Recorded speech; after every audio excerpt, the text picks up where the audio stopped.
Mustafa Zise Batafa, the current education minister for the Association of Government Students in India, and also like one of the organizers for this year's Gam-Diaspora debate 2.0 with my able deputy 4 to 5. So we welcome you once again to the Gam-Diaspora debate 2.0. So today the quarterfinale kicks off. As the debate starts, we started with 8 nations, but we see through that like after the first round, 4 nations will be qualifying directly, and the 2 best losers with the highest point will join them, making it 6 to the quarterfinale.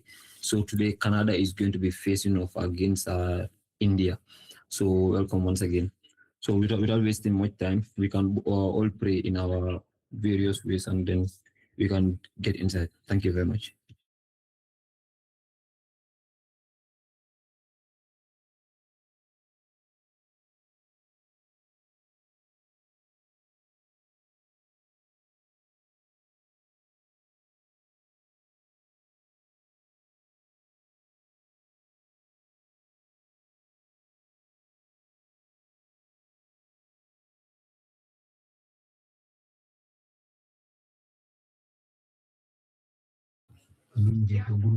Amin ya Rabbin. Almana dua mataral dewa. So I would like to welcome Mr. Modu Luis, the Vice President for the Association of Government Students in India, to give the opening remarks. Mr. Luis, you are welcome. Yeah, Assalamu alaikum once again to all the members that have said that. We welcome you again to another session of the Gam-Diaspora debate runners. And this is the kickoff of the quarter finale. India against Canada. With the motion, this house would require all GSM and internet service providers operating in the Gambia to proactively scan for child sexual abuse material, which is a very important topic, by the way. And I know the debaters will do a really good justice to this. Well, today it will be really hard on me because on one side, Canada, that's my girl. India, Bello, ah, His Excellency. Which country should I support today? It's gonna be really difficult for me. But at the end of the day, it's fine. I pray that we have a very wonderful session, a very educative session, and yeah, may the best team win. Yeah, thank you very much, Fatama. Thank you. Neutral. Okay, no problem. Thank you, Mr. Modu Luis. So without wasting much time, as you can see, Mr. Basiru Jala is already with us. So I'll just hand over the button to our able educators for us to kickstart the debate. So, Mr. Basiru, you can take the floor. Thank you. Thank you so much, Mustafa. Good afternoon to people who are witnessing my greeting appropriately. Good evening to other part of the world. Welcome to another edition, a very interesting episode of our debate that will be the quarterfinal. At this juncture, I think it's very crucial we go straight to the point because we have other things to catch up. I think my team should be here by now. Is Mohammed here? Okay. I think, let me just see where I have my team. They should be here by now. Yeah, I can see Mohammed Ba among the Mohammed Ba. Okay. Yeah, I can see Mohammed Ba. Yeah, sure. Mariam also is here. All right. So today we have a session to look at, and we have ideas to evaluate, clash at least to make sure that we know who at some point was able to convince us as adjudicators, and which team at some point will just go home, and which team at some point will proceed to the to the other stage of the debate.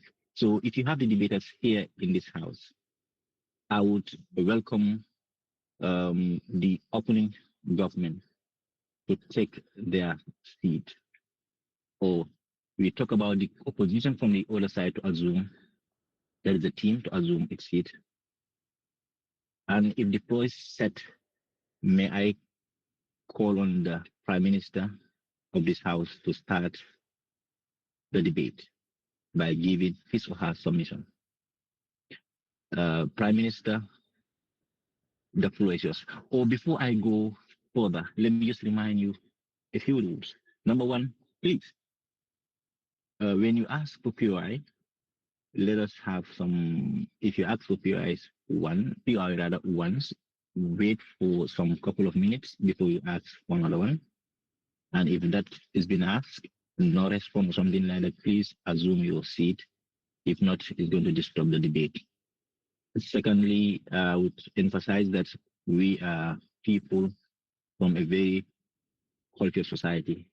It's try by all means to avoid personal attacks or anything that can demean a particular individual or undermine the party's integrity. Since we have started the debate, to be frank with you, I have had interesting submissions without personal attacks. I think we shall continue with that spirit as long as this debate is concerned. So Mohammed is here with me. We have Mariama, the timekeeper. If you are set, let us please call the Prime Minister to give his or her submission. Prime Minister, Everyone. the floor is yours. Oh, Mariama. That's true. Yeah. Okay. Of course, I'm set. So as usual, when your first minute collapses, you'll hear a clap, and then when your 6 minute also collapses, you'll hear 2 claps, and the final minute too, I'll continue clapping after the 15 seconds. So we can start if the Prime Minister is set. Thank you so much for that wonderful reminder. Thank you so much. Prime Minister, the floor is yours.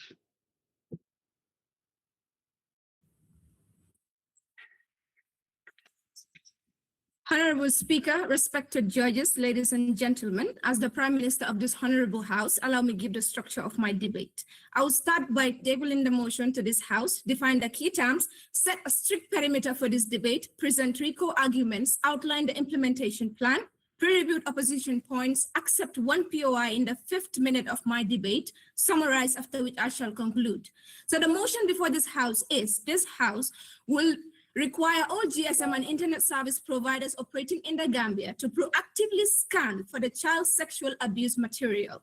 To ensure this House debates facts rather than fear, I would define the key terms. By GSM and internet service providers, we refer to companies providing mobile communication and internet access as defined by the International Telecommunication Union and the Gambia Information and Communication Act 2009.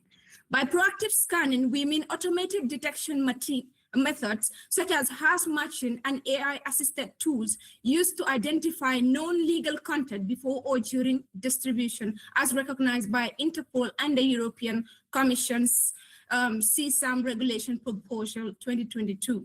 By child sexual abuse material, we refer to any image, video, or digital content depicting the sexual exploitation of a minor, as defined by UNICEF, the UN Convention on the Right of the Child, and the Gambian Children's Act 2005.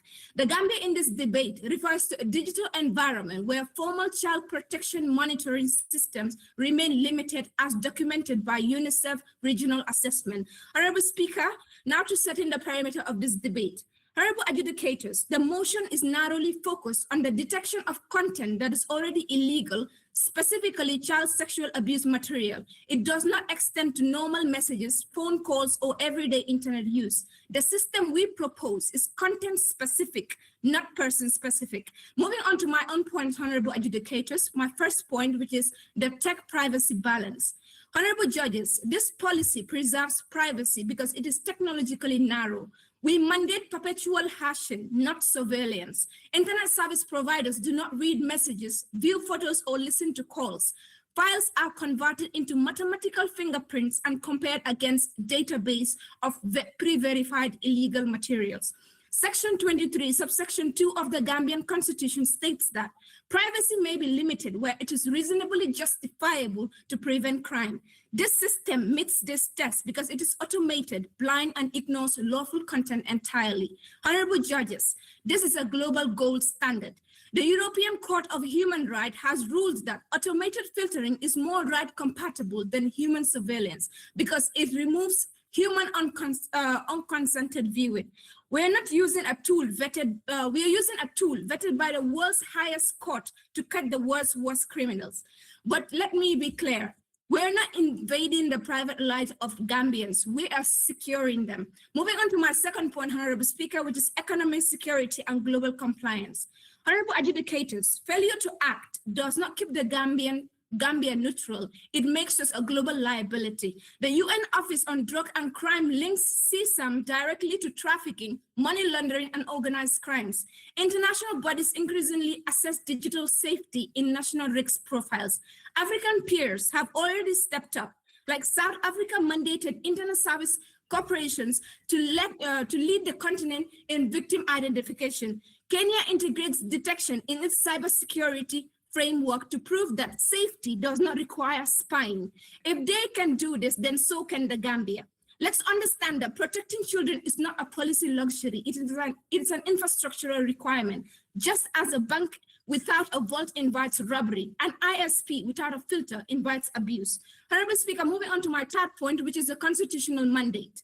Honorable adjudicators, the Gambian state has a proactive duty, not a reactive choice. Section 29 of our Constitution guarantees children protection, and Section 216 further obliges the state to mandate public affairs, including digital infrastructure, to promote the well-being of Gambians. Honorable Speaker, the facts are clear. UNICEF's Disrupting Harm study confirms that in developing economies like ours, the digital divide silences victims. So without proactive scanning, these children are invisible to the law. We are not asking for a new power today. We are fulfilling an existing constitutional obligation to ensure that for our children, the law is shield, not just a memory. Moving on to my implementation plan, Honorable Speaker, through the Safer Gambia Protocol, the government will introduce a Child Digital Protection Amendment to the Information and Communication Act. CSAM will be strictly defined under international standards. Political or social surveillance will be legally prohibited. A sunset clause will mandate parliamentary review every 3 years. And technically, we are using hashing, not reading. And encryption is going to remain intact. A national CSAM clearinghouse will use human verification before any actions are taken, and fundings will come from CSR obligation and international partnership to ensure that no cost is on citizens. Now to my pre-review to Honorable Speaker, the opposition may claim this creates mass surveillance. That is not true. Surveillance targets people. This policy targets illegal files only. They might also claim that it is too expensive, but in reality, tools from organizations such as Turn and the Internet Watch Foundation are provided at minimal or no cost to developing countries. Now to the summary of my debate, Honorable Speaker. I came before this House, tabled the motion, defined the key terms found in the motion, set a clear perimeter, gave 3 substantial arguments, which were 1, the tech privacy balance, 2, economic security and global compliance, and 3, the constitutional mandate. I also gave an implementation plan, pre-review to the opposition points, and I hereby conclude. Honorable adjudicators, the real danger is not doing nothing. It is not doing much. It is doing nothing. Every delay allows abuse to circulate, victims to be re-victimized, and justice to arrive too late. The House has the tools, the law, and the responsibility to act. Let us not look back wishing we had protected our children sooner. So for a better Gambia, I beg to propose. Thank you for your attention.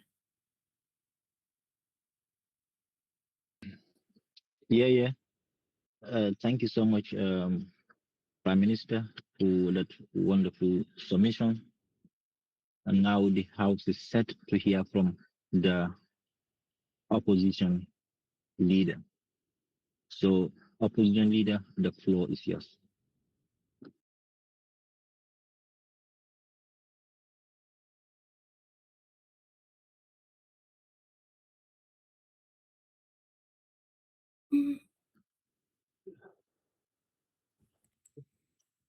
I'm set when you are.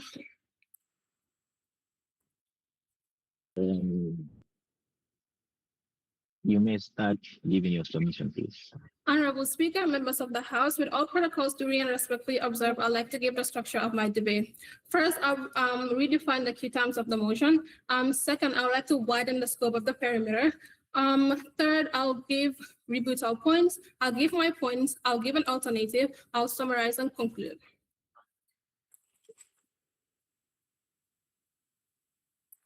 Oops, sorry. Okay.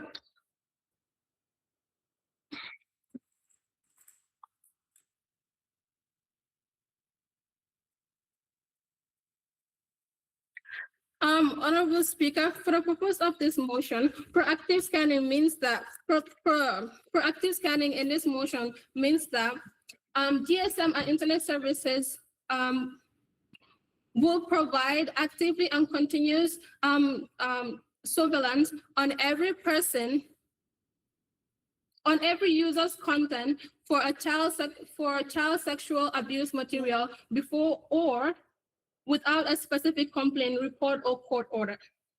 To widen the scope of the perimeter, the Prime Minister mentioned that this debate will focus only on materials that are already illegal. Those are the materials that will be detected. Rather, we widen the scope of the debate because it's not just today, it might be with just materials that are already detected and already known that they are for child sex abuse materials. But tomorrow, because this law is already, this policy is already there, tomorrow it might change into something else that would prevent critics from the public to government. It might silence people from freedom of expression, because today, if there's this policy that would make sure a particular content is not out there, there is no protection or regulation around other content that might just be added onto that. So therefore, I'd like to widen the scope of the perimeter to let the Prime Minister know, no, it's not just about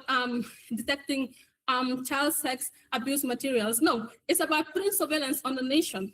It's about scanning content before or during when it is being sent.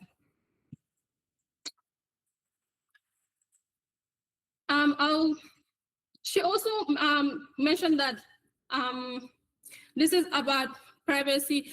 This is not about privacy, it's about protecting the kids and stuff. I like to say privacy is a human right. Privacy online is as important as privacy offline. The way the police cannot come to your house and just search your house is the same way that people don't have a right to go through your phone, regardless of who it is, regardless of who the regulation is or who the policy is given to. They cannot just go through your phone or just go through your information and just collect data from you or take stuff from you, because it's against human right and freedom of speech. She also mentions that Gambia has the resources. We actually don't, and investing in scanning material is actually very expensive. And like it said, it is the GSM and the internet providers that will bring these out, that will implement it. It's not like we are getting international organizations or sponsors from elsewhere else. No, we are saying the GSM and internet providers are the ones that are going to implement this. They are not going to cover it for free. Who's going to be charged for it? The people of the Gambia are going to be charged for it. It's going to be taken from the money you use to buy credit and to get internet data. They are going to take money from you to steal your internet data, all in the name of looking for child sexual content that you're not even a suspect of, you're not guilty of. It's just something that, you know, we are trying to look for. And they're like, okay, we're just going to put an entire nation into it instead of just making it a reality. Instead of just making it, I'm not taking a POI, instead of making it a reactive one, which is after there's already, when you're already flagged or when there's already been a report or when there's already a suspicion, then we can do the investigation and go through the scanning process. I do not suggest it being before that, putting an entire nation on the surveillance. You say it's not about putting an entire nation on the surveillance. It is putting an entire nation on the surveillance. No, yes, please. So please hurry up. Are you opposing the reading of messages or hash matching of known legal files, because those are technically and legally different? Okay, hear me out. You said when you bring the scope of your perimeter, you said it's only going to be limited to child sex abuse material. I said today it could be that, but tomorrow it would go to reading messages. And we are talking about AI. We are talking about people. We are talking about AI and machines that will be detecting this system. Today, they will be able to differentiate it. They will be able to differentiate these materials from messages. Tomorrow, they will be able to read messages. Tomorrow, there might be government might come up with just policies or just whatever, simply because this one is already in place, to be like, okay, now that we already have it, the system is already weak and we're already looking for child sex stuff, which I'm not against, by the way. But since we're already doing this, why don't we just look for hate speech? Why don't we just look for criticism against the government, which, by the way, is not hate speech, it's just criticism against the government. And also, why don't we collect people's private information? Why don't we do revenge porn? Why don't we target politicians that we do not like? It's all possible. It can happen. Today you're bringing into this, but tomorrow it can lead to something else. That is why I widen your perimeter. I said we cannot just say we are only looking for this. No, the moment you put AI detecting materials over there, it is detecting everything that you let it. You're asking us to do. Even scammers can encode it to do something else rather than what it's doing. That's what I'm saying. If we bring capabilities that are able to do this, it can be targeted, it can be scammed, it can be encoded to do something else that it's not doing, causing a bigger effect on the community. You're basically putting an entire countries at risk. Moving to my points, Honorable Speaker, this motion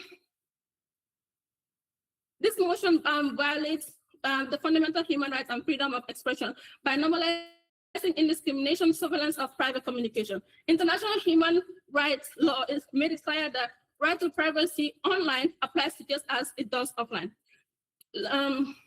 United Nations has explicitly warned that mass surveillance, which this is, of communication interference with both privacy and freedom of expression, and that any intrusion must be strictly necessary and proportionate.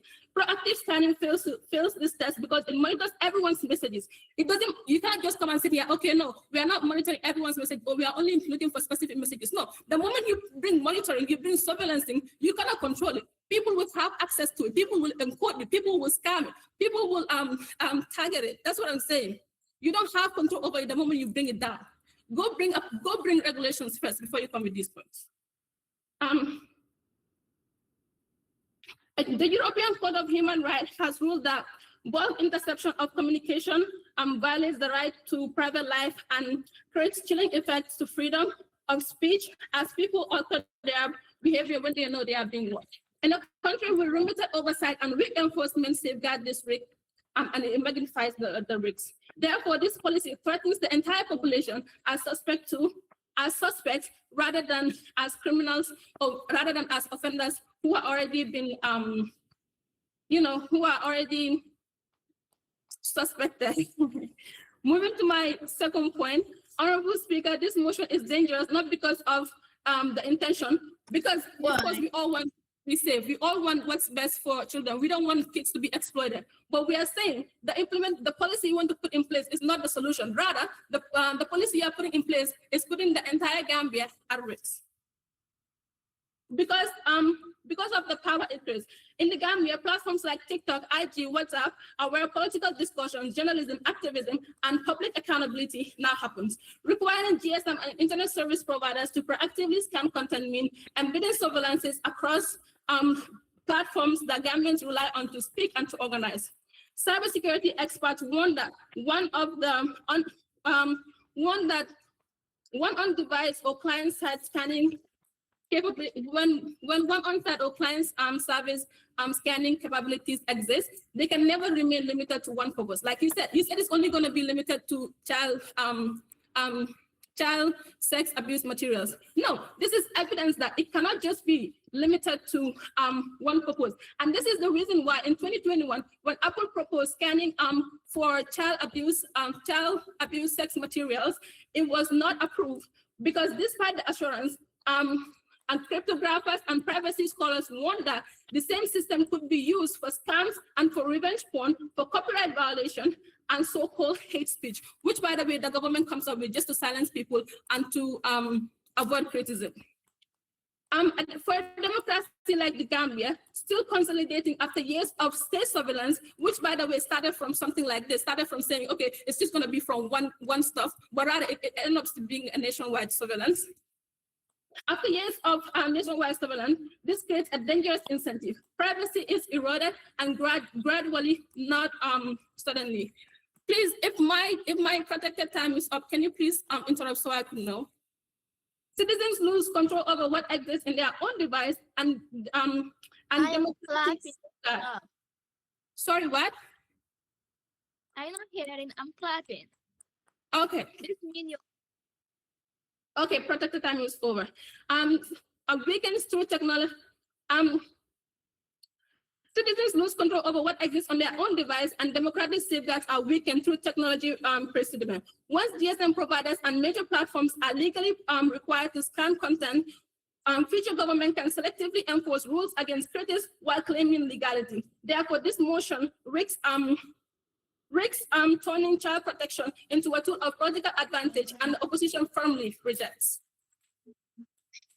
I suggest an alternative. And the alternative is, instead of putting an entire nation under surveillance, why not we put flagging option? When we know content is being shared, whether it's not being shared, and it's being out to the public, why don't we report it so that that person that reported through SIM card registration and through mobile registration, they could know where this content came from. The person could be investigated and laws could be taken against this person, setting an example for other people, protecting children, while also not putting an entire nation at risk. Mr. Speaker, I was able to redefine the perimeter.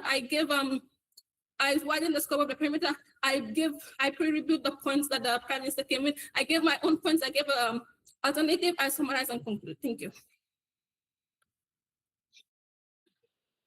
Okay, thank you so much, opposition leader, for that wonderful submission. Now the House is set. We hear from the Deputy Prime Minister. Basiru, Sorry? can I make a comment before you proceed, please? Okay. Yeah, Mariama, please, if you are clapping, can you please clap loud? Because I didn't hear your clapping. I don't know, Basiru, whether you were hearing it. Yeah, So I you was. hearing? I was about to address that, in fact, before we start. Okay. I'm sorry about it. I saw you proceeding. That's why I decided to jump in. And please, it's okay. Yeah. And please, to the people who are watching, that are the audience or something, please, there's a timekeeper, please. Don't be typing time on the screen. You may distract the person who is debating. So just leave the time to the timekeeper, please. Is this loud enough? Thank you. Do it again. Mariama. No, it's not loud. And if you are using an iPhone, if you put your phone on voice isolation, it would only bring out your voice. Any other noise will not come up. So if you are using an iPhone, please try and off the voice isolation and make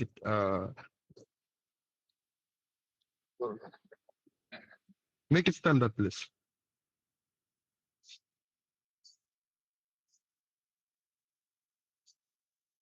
Okay. I think modulates. Sorry, is it the correct pronunciation? In fact, thank you so much. Yeah, it is. For interjecting. I was like, I wanted to address that, so I forgot just for a second you came up. So it is very valid. Thank you so much for coming with that point. Yes, Mariama, please, maybe you can go back to our traditional way by raising your hand. I think that would be better, because I was in fact looking at the screen for a couple of minutes. I could not hear or even see anything of that nature. Yeah, thank you so much for cooperating. Okay. Yeah. Yeah. I actually at the end, because I've been clapping non-stop since like even the debater wasn't hearing. Yeah. So I myself, I was not able to hear that. Therefore, it may affect the way I interpret certain results. If the individual goes beyond the required time, according to I would not able to record any new points outside the time frame. Yeah. I think that would be something.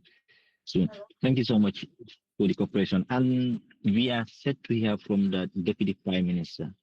So the Deputy Prime Minister, the floor is yours.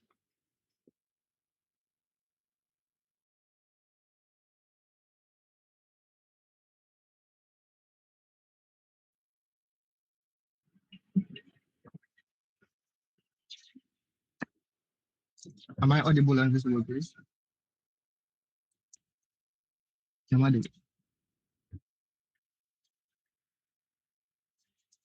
Okay.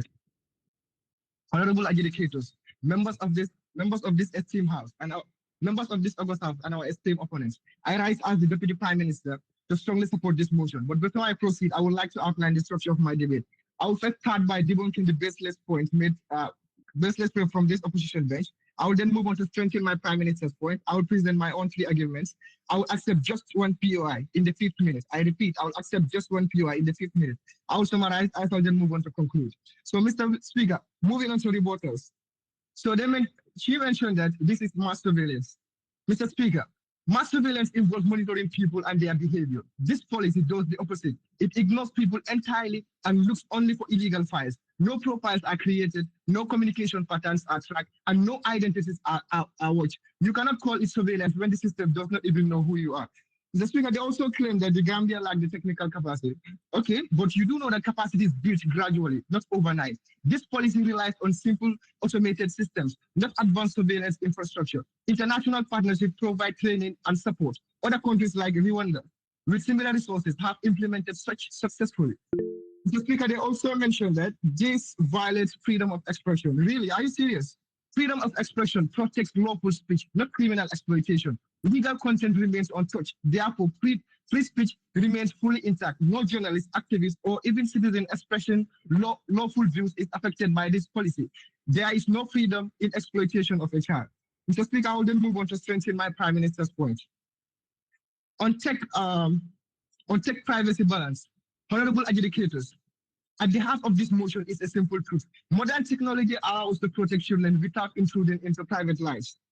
So, according to the Internet Watch Foundation, over 99% of all internet traffic is ignored by hash-based detection system because it is completely legal. So, this shows this policy is narrow, targeted, and proportionate, affecting only criminal content. I will then move on to our next point on economic security and global compliance. Honorable adjudicators, child exploitation online is not an isolated crime. It is tied to international trafficking and organized criminal networks. The Financial Action Task Force considers digital safeguards when assessing national risks, while organizations like TON and the Internet Watch Foundation provide detection tools free for developing countries. So this means protection is both affordable and necessary. Mr. Speaker, on to our last point. On constitutional mandates. On constitutional mandate, Mr. Speaker, honorable adjudicators, the Prime Minister is absolutely correct. Let's take Section 29, for example. It guarantees protection from exploitation, not sympathy after harm has occurred. According to UNICEF, over 80% of child sexual abuse material is shared repeatedly before it is detected. So this proves a report-based system fails children because victims cannot report their own abuse. And a constitution that promises protection must act before irreversible harm occurs. Mr. Speaker, I will then move on to my 3 co-arguments. My first point will be based on victim-centered justice. Honorable adjudicators, this debate must be centered on victims, not offenders. Child sexual abuse material is not a single act that ends once uploaded. It is a crime that repeats itself every time the file is shared. According to Interpol, a single image of abuse can be circulated thousands of times across platforms and borders, meaning one child is re-victimized again and again without knowing when and where it will surface. Let's take the Netherlands, for example. Survivors identified through Interpol's victim identification program reported discovering their abuse content resurfacing years after the original crime, long after the offenders were jailed. The trauma did not end with execution. It continued with every re-upload. By stopping circulation early, proactive scanning does what courts cannot. It prevents long life trauma before it multiplies. As the proverb says, prevention is better than cure. A system that allows abuse to circulate is not neutral, it is explicit. Mr. Speaker, I will then move on to my second point, strengthening the rule of law. Honorable adjudicators, let us be clear, this policy does not invent new crimes, nor does it expand government power beyond the law. Child sexual abuse material is already illegal in the Gambia, and this policy simply improves how existing law is enforced in the digital age. Let's take Canada, for example. Proactive digital detection increased successful prosecution because evidence was preserved immediately, reducing wrongful accusation and procedural errors. So judicial oversight remains the gatekeeper and preventing abuse and ensuring accountability at every stage. According to the United Nations on Drugs and Crime, proactive digital enforcement improves conviction accuracy by 40% because evidence is preserved early and handled and handled properly. This strengthens the rule of law by limiting discretion, improving accuracy, and then most importantly, ensuring fairness. I will then move on to my last point. Honorable adjudicators, my last child protection as national security. Honorable adjudicators, children are not only individuals; they are the future workforce leader. They are the future workforce leadership and identity. Finish that? Okay, come on. Okay. You guys mentioned that messages will remain encrypted. How are you gonna scan for these child abuse materials if messages are already encrypted? Sorry. You guys mentioned that messages will remain encrypted, right? Messages and communication will remain encrypted. And encryption starts with WhatsApp itself. If I'm communicating to you through WhatsApp, WhatsApp will encrypt it from my side and make sure it's encrypted until it reaches you. So how is GSM and internet service going to scan for these stuffs when you guys already mentioned in the perimeter that the scanning is only going to be done by the internet service in the Gambia and also by the GSM service service only in the Gambia, not by the app developers? How is that going to work?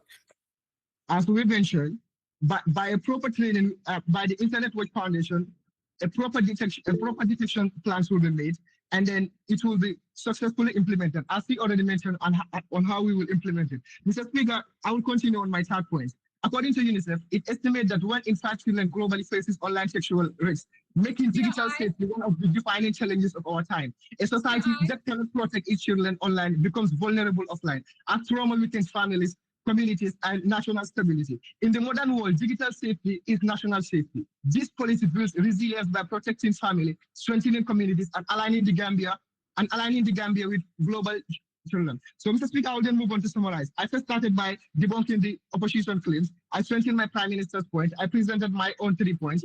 I accepted a POI. I will then move on to conclude. Honorable members, every moment that passes without action is a moment a child is left vulnerable. By supporting it, we choose to act, not to wait for calamity. This motion must stand. Thank you. Thank you so much. Thank you so much, the Deputy Prime Minister, for that wonderful submission. Now the House is set to hear from the Deputy Opposition Leader, who double as the Iron Man in person of this round. So the Deputy Opposition Leader, the floor is yours.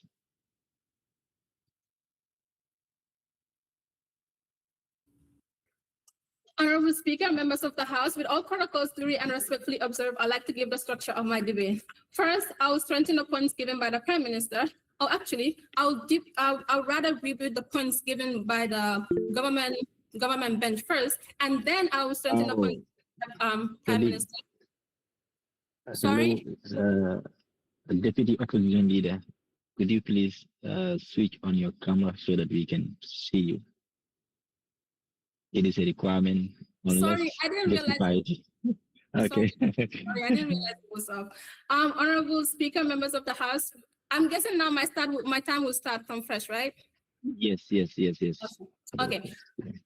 Honorable Speaker, members of the House, with all protocols duly and respectfully observed, I'd like to give the structure of my debate. First, I'll review the points given by the government member. I'll strengthen the points given by the opposition leader. I'll give my own points. I'll summarize and conclude. Honorable Speaker, a policy that surveils millions and weakens encryption and still fails to catch real abusers is neither ethical or effective, especially when the government bench came up with a policy that they do not know how it's gonna work. Because you're telling me messages are going to remain encrypted. Okay, then how are you going to scan for these these child sexual abuse materials? Because if WhatsApp encrypts my message and they already made it very, very clear that this scanning is only going to be done by GSM services and Gambian internet services, which means the app developers are not involved. WhatsApp will not violate my human right by leaving my messages and my chats without encoding them. No, WhatsApp encodes my messages, and it sends that encoded messages to you while it's still encoded. And when you open that message, that is when you can read it.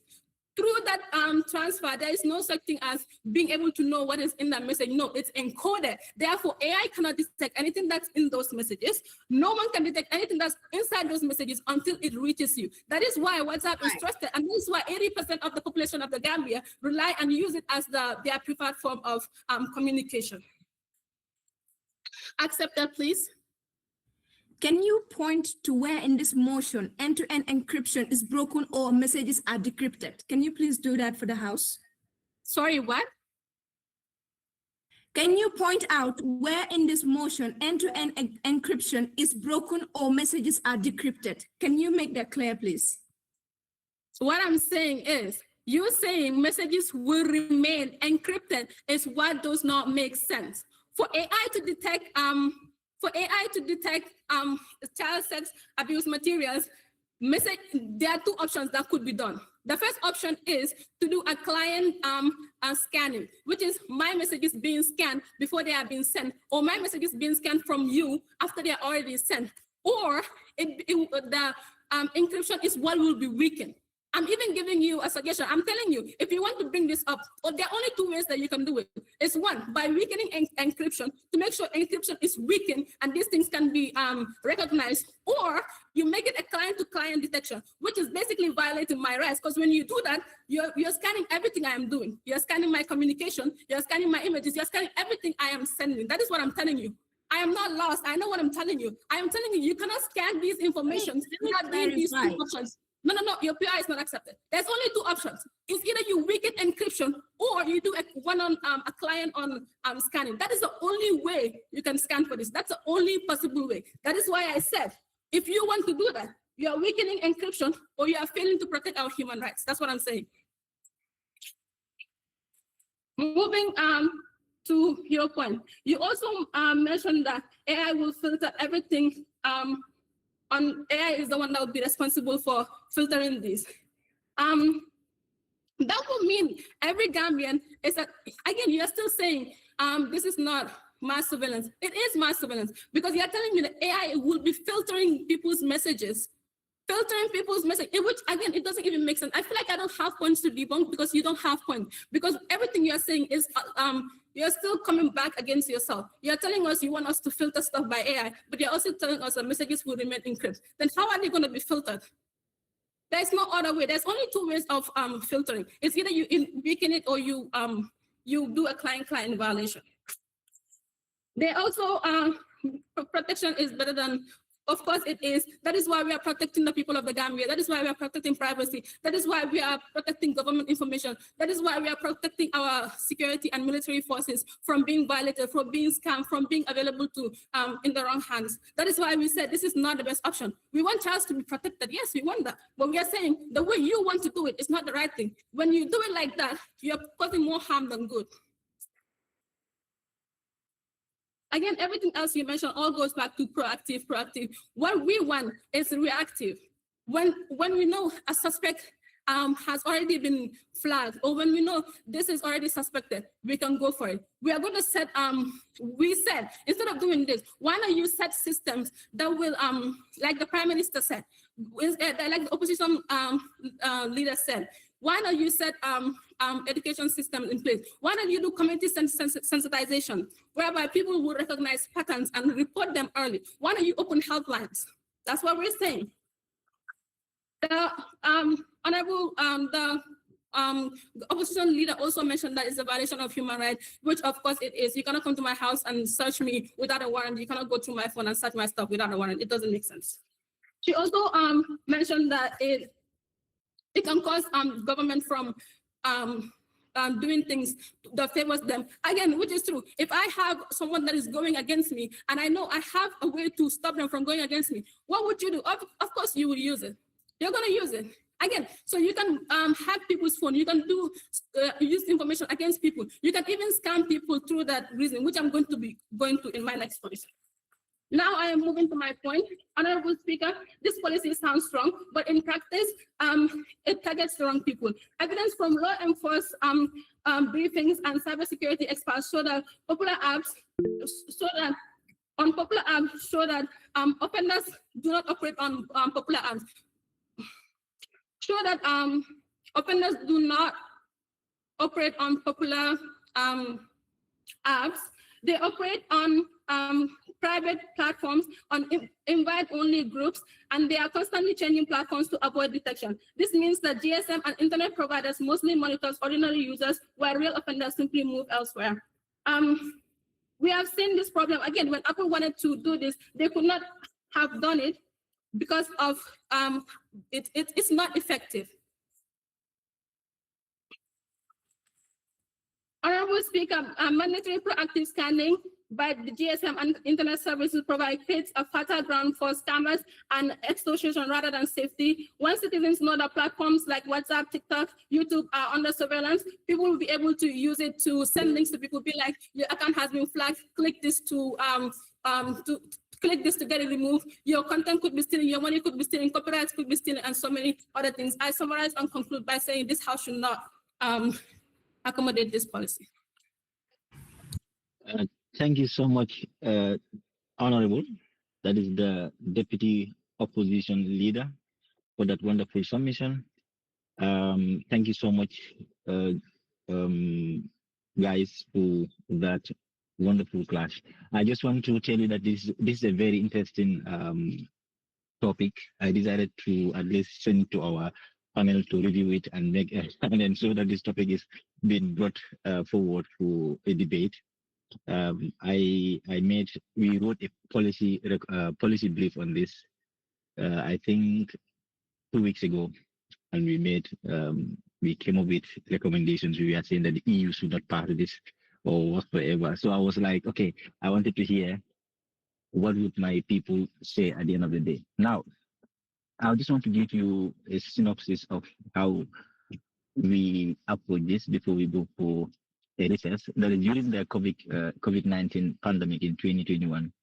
That is like Europol published what we call a critical assessment of internet organized crime threat.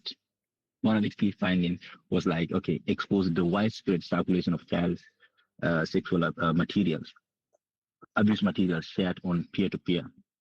Now, what we call following this development, the 2022 Commission proposal introduced what we call obligations that could include scanning for child sexual abuse material. However, the latest council compromise remove mandatory scanning for sure. What I'm trying to drive at would be like this policy presents what we call a clear tension between the obligation or the imperative to protect children and the obligation to uphold the right to privacy. So we are going to evaluate this and get back to you, and we will decide who was able to convince us and to what extent. So that will be done in a couple of minutes, and we will get back to you. Thank you so much. Thank you very much, Mr. Basiru, and our wonderful debaters for actually giving those wonderful points.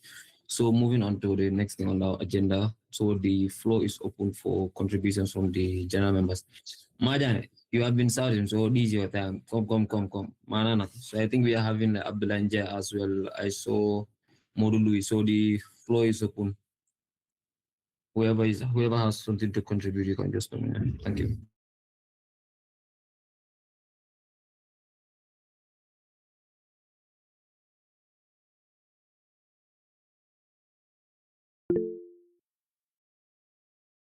Mr. Louis, you can come in, please.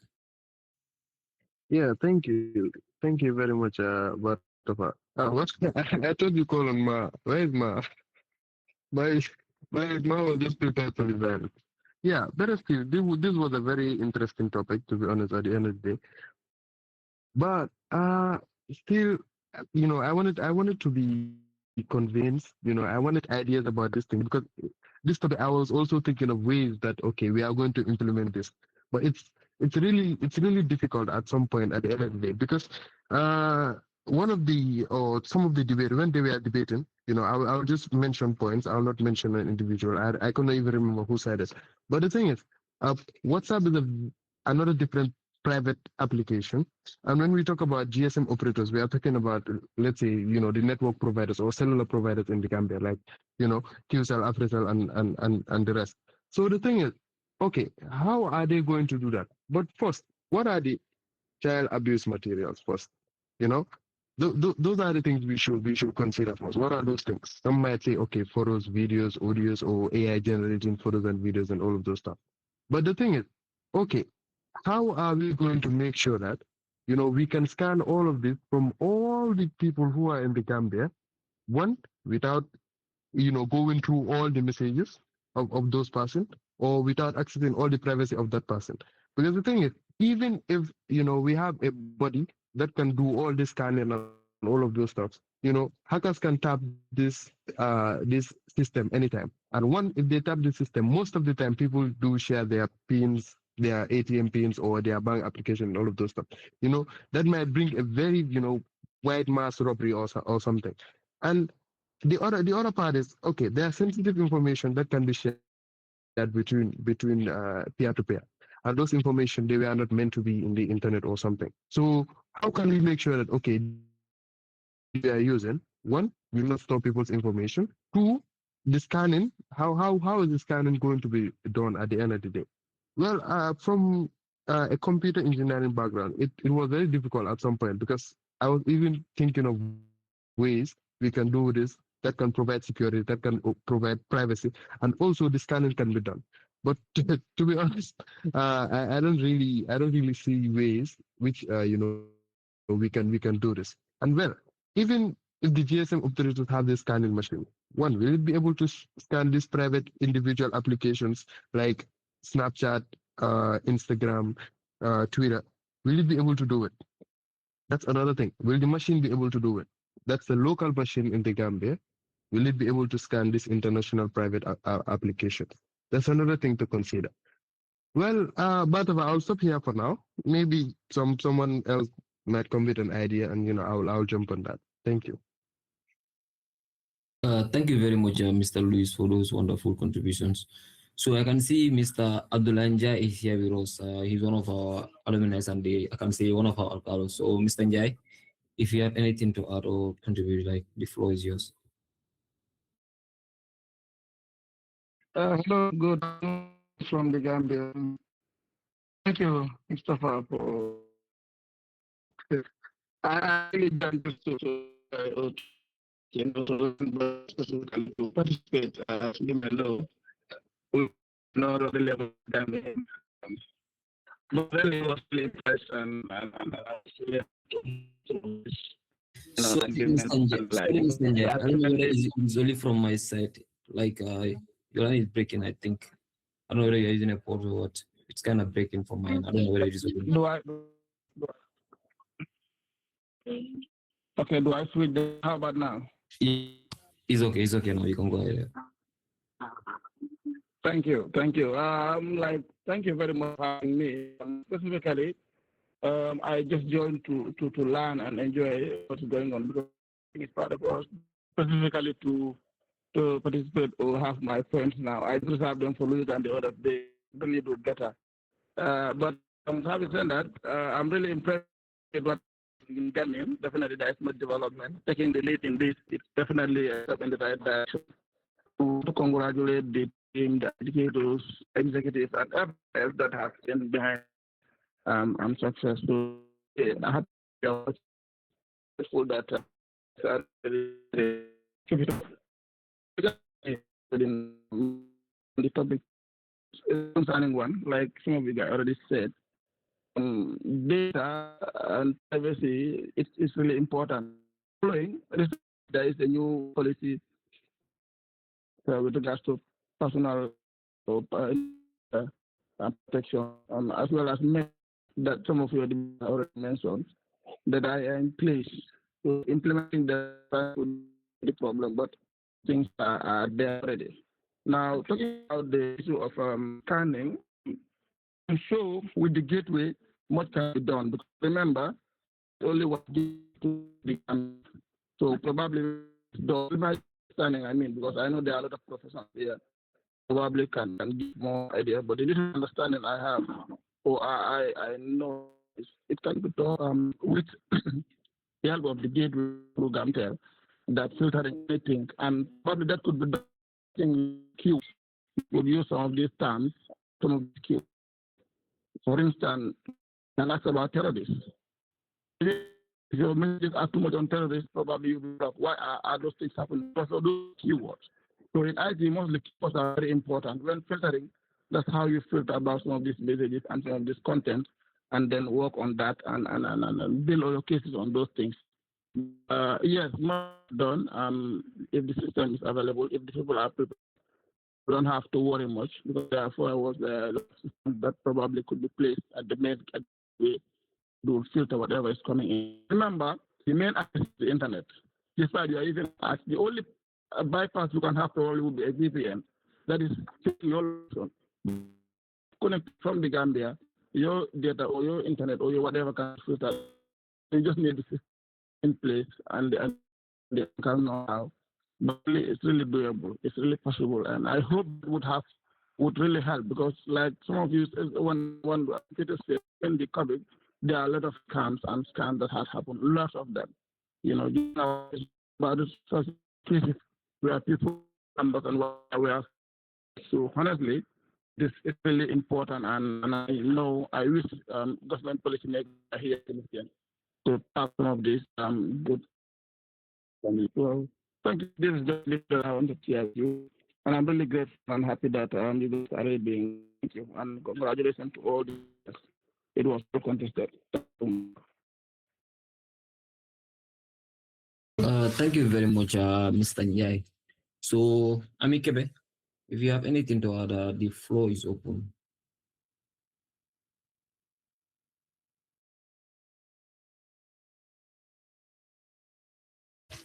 Amikebe, Anti Maimuna Jaju, Sadio AK Jaju, Yaya Bojang, Berete. So whoever has anything to add, you can just come forward. The floor is still open for contribution. Canadian Gambian use, you can come in here. The floor is open.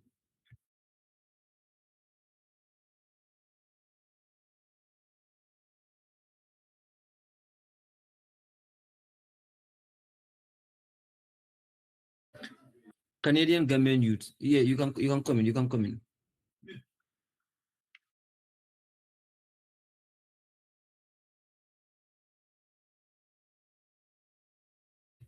Majane, you can come in, please. Majane. It's like we have lost our Canadians now. Majane, the floor is open. Assalamu alaikum. Good evening to you all. I believe I'm audible, right, Mustafa? Yes, okay. Thank you. Good evening. Good afternoon from the Gambia and evening to those in India and those in Canada as well. Either morning, afternoon, or evening. Okay, this was a tough debate though. Fantastic. It's just a good submission from both ends. Yeah. Making it to the quarterfinal alone is something big for you both. Yeah, and the submission were just excellent. It's just that the violence rate in us cannot allow us to be peaceful. So that's it. All in all, and to the Canadians, never mind. I'm not even in India, so I'm not supporting anything. I just like violence, so trying to be that violence. I'm a Gambian, so I'm in the Gambia. I'm not in India, I'm not in Canada, anywhere. Just trying to be violent and making the debate or whatever entertaining. But all the best to both teams.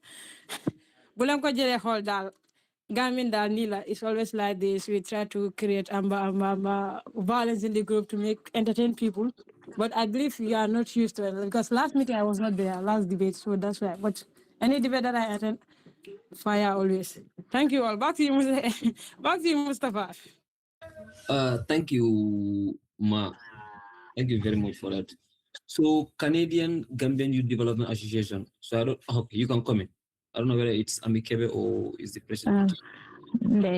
Ikebe. Greetings, everyone. Can you hear me? Yeah, sure. Loud and clear. You can go ahead. Yes, it's Mindai, the vice president. I know I kind of joined a little bit late because it's very early morning, but I wanted to say kudos to you all, both teams. You guys did a very incredible job because this topic is a very, it's a very sensitive topic and and a topic that, like, even if we debate up to 100 years, we still cannot get the answers. But I believe that it's very important. Something that we need to think about thoroughly. Yes, it's a debate, but let's move outside from the debate. There are things when we wanted to implement it, we need to think about the resources at hand. Do we have the enough resources in the Gambia to put all these things? Because we can all, for example, in WhatsApp, we already know that there are so many Gambians that have been hacked in their WhatsApp by giving out their pins. And what causes that is because there is not enough resources in the Gambia, right? So if you really wanted to protect a child's abuse, whatever, it first need to start from home because I feel like parents are the first school of the child, right? The reason why I see the difference between Africa and Western world is that Western world they teach their children anything that you see suspicious, you need to report it, right? They give you the confidence, they give you the courage. But when it comes to Africa, there's so many stuff when it happens, even at home, when it comes to this child sexual abuse, they barely don't report it. For example, let's say if it is your uncle that did it to you, or it is your stepdad that did it to you, they will say, nenko sutura, nenko nopi, right? So we need to create those public awareness with our community to get to understand these issues and how it all started. And another implementation that we can do, because at the end of the day, you cannot invade into people's privacy. If governments are using the GFS, I don't know how is it called, to invade into people's private, it means that it's a control. They're controlling the people. They're controlling their own citizens. So then there is no longer freedom. People don't have the freedom. People don't have the movement to do whatever that they wanted to do. But what we can implement, Joe, which is much more easier, not really easier, depending on the resources, what the Western will have able to implement was that, like, for example, any child, because we already know that nowadays children are using tablets, they have their mobile phone, but they usually connect it to their parents so that the parents can have access to see whatever the children are doing. Whatever stuff that they are doing, they have access to it in terms of YouTube, in terms of different type of stuff. I think these are the type of education that we need to implement, creating awareness to our community members, but at the same time to see ways of where the government can get the resources to all the children that are using all these tablets, whatever, then it can be connected to their children so that they can monitor whatever that has been happening. There's a lot of work that needs to be done. There's lots of stuff that we need to be do, but we first need to think about the resources. Do we have the capability? Do we have the capacity of doing that? And we already know when it comes to Africa, the resources are not there, even if the resources are there. But even you're talking about scanning. For example, me, I'm having 3 numbers, different WhatsApp. How can I scan 3 different numbers?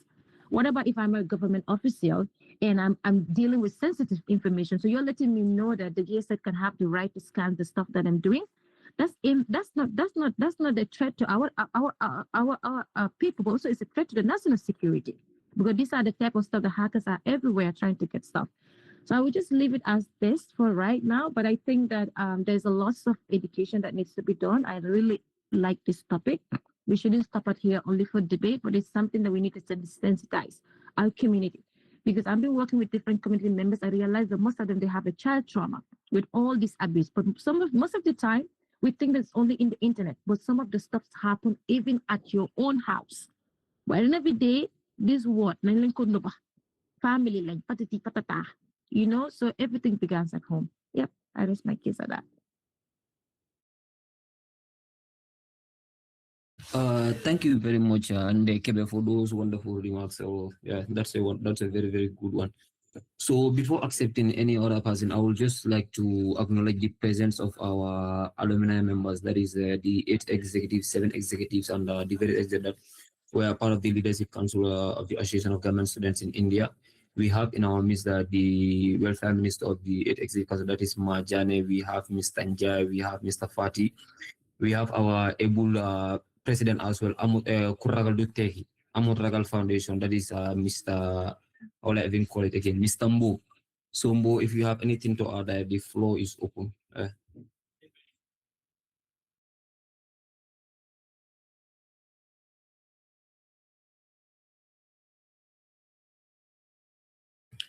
Mr. Fati, Mr. Bao, the floor is open. We Sonko, Bailo, no, not Bailo. Yo, Mohammed Bari, you can come in, please. Right, good evening, everyone. First of all, thank you for letting me in. Well, this is an interesting topic, and the debate, both sides gave valuable points. But I would just like to clarify about the topic, right? We are talking about proactive scanning. So proactive scanning refers to automated systems that analyze large volumes of data. And these systems, they detect patterns. They are not looking for individuals per se. So it is scanning child sexual abuse content, not they are not looking for individuals. So these are systems that are set up with algorithms that are tracking unusual traffic known as threat signatures and through suspicious networks and all these things. So first of all, they are not reading your private chats one by one. They are not watching your browsing history in real time. They are not monitoring ordinary citizens. What they are doing is collecting large amounts of data and tracking anomalies through this.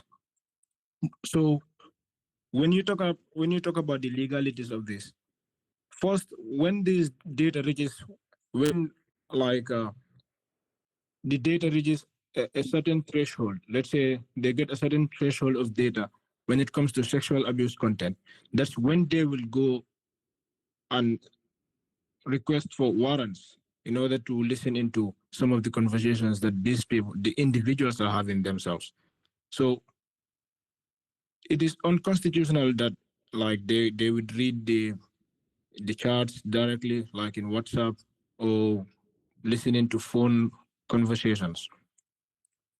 The data is just there to detect something.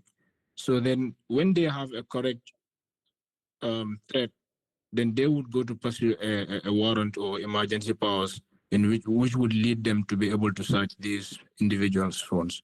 So on the flip side, also the government can misuse it. We know like it can be for a good thing, but also the government can use this to misuse it. And when it comes to hackers, all that we are talking about, hackers can access these systems. Well, that depends on the people that are building these systems. If you can build a system that can detect child sexual abuse, then you can build a system that can detect hacking patterns and cybercrime or fraud. So it is just the matter of the government. How will they use this? The only issue here is them. Yeah, that's all I wanted to clarify. Thank you. Thank you very much, Mr. Barry. And Mr. Bao, if you have anything to add, you can come in, please. Mr. Bao.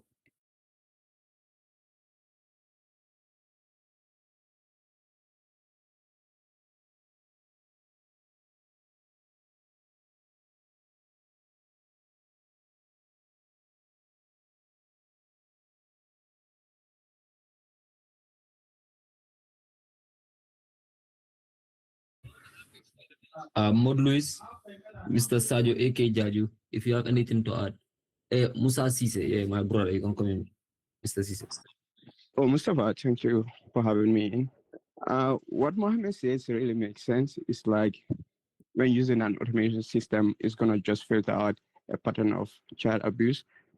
But we talking about Gambia. The main issue in Gambia is that we don't send these images usually through direct messages. Usually we use WhatsApp or another application to send images or videos. So that means that GSM companies will have to work with these other international companies. And that might be against their policy, those international companies.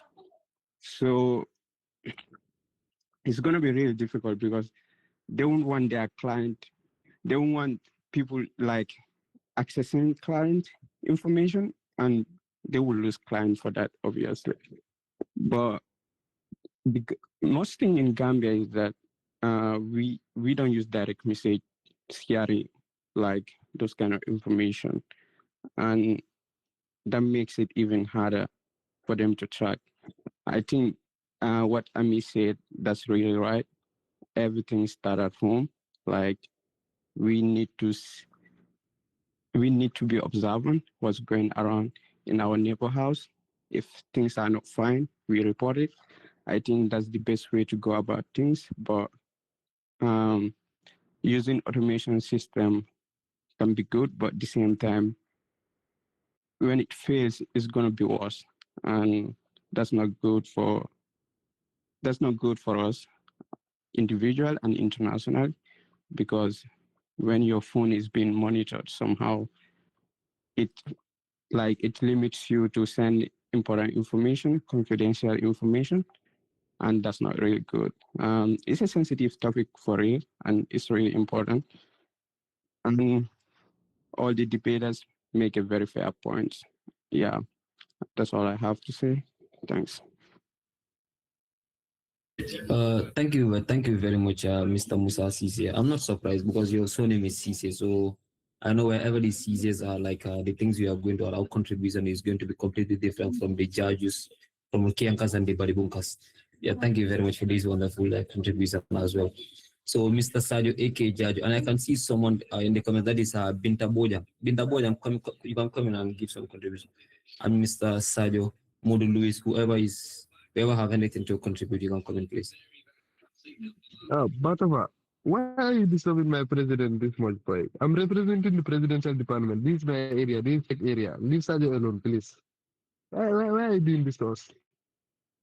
Where is the education department? Where is your deputy? Or you yourself, you don't have any contribution to this topic. Yeah, well, I heard what Musa said. Thank you very much. And what Muhammad said. These are things we should consider. But the thing is now, okay, we already know that the government might use this, So what are the other alternatives we have? What are we going to do? What can we do so that they can not overuse their powers and all of those stuff? Suddenly, I sat down here, thinking of other alternatives. Like, let's say, for example, every individual that is a child that will be given, a device or a SIM card or everything.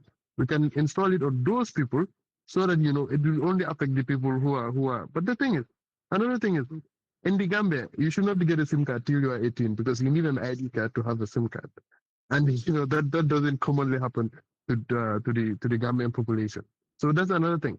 So should we find other means where certain SIM cards, should be manufactured for children that will be under 18, so that at some point we will be able to monitor those children rather than having to go through all the population of the Gambia. The other thing is, someone said collaboration, like Musa said. I guess it was Musa said that they should collaborate, with this other individual, application holders, like international holders, like WhatsApp and all of those things. Yeah, that can be possible. That can be very possible. And in a way, there can be a way where it will be very legal, because the thing is, in WhatsApp we have end-to-end encryption too, and there's another thing how we can do it so that it could be legal, which is there'll be a message that will be sent to you. Okay, let's say for example, I'm Modu Luis, I want to chat with one Binta or one Patu, that is a child or that is an underage. It will send me a message that the number you are chatting with, these messages will be tracked and all of those stuff to scan for certain specific details. So if I agree to it and go through it and continue with my conversations, anything that happens, I might be held accountable because I was warned before. So I guess these are other alternatives we can use. Batava, that's my contribution. Thank you very much. Thank you very much, Mr. Louis, for those wonderful. So, Mr. Mamadou Fati, you can come in, please. Assalamu alaikum. Greetings, everyone. What wonderful deliberations here. I would like to begin by thanking all the stakeholders for this debate, from the Association of Gambian Students to the moderating team, and of course the participants and Gambian students from other countries. This is the spirit, or this was the intention that was actually foreseen in the initial stage. The topic in question is a very important topic, and I think I heard from Mr. Bashir, right? Yeah, he mentioned the intention to move this further to the parliament. That is something that is really important. The importance of such deliberations will not just stop in this forum. You should engage the authorities. All the relevant stakeholders should be engaged so that these things filter down to the Gambia. I believe there are stakeholders, not only the government, but the parents, the National Center for Civic Education. All of these are stakeholders. And if possible, if the executive could collaborate with other powerful media houses like Kirfa to streamline some of these things, inform them per se, and have this as a large gathering, I think that also would help, because these are important deliberations. I've not been following that much debates due to very tight schedules, but Sundays, days like this, no work, obviously are very good days to follow deliberations. And from what I've seen here, you guys are doing an amazing job. You're doing a great job, from the participants to the supporters, and of course, the coaches that are behind the scenes. You are doing extremely good job. And thank you all for those wonderful job and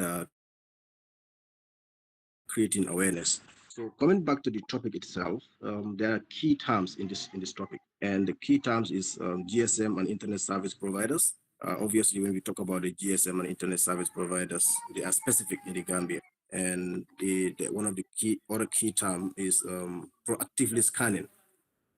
Now, when you talk about proactively scanning, you're talking about the use of what technology to scan, to identify threats or certain problems before they occur.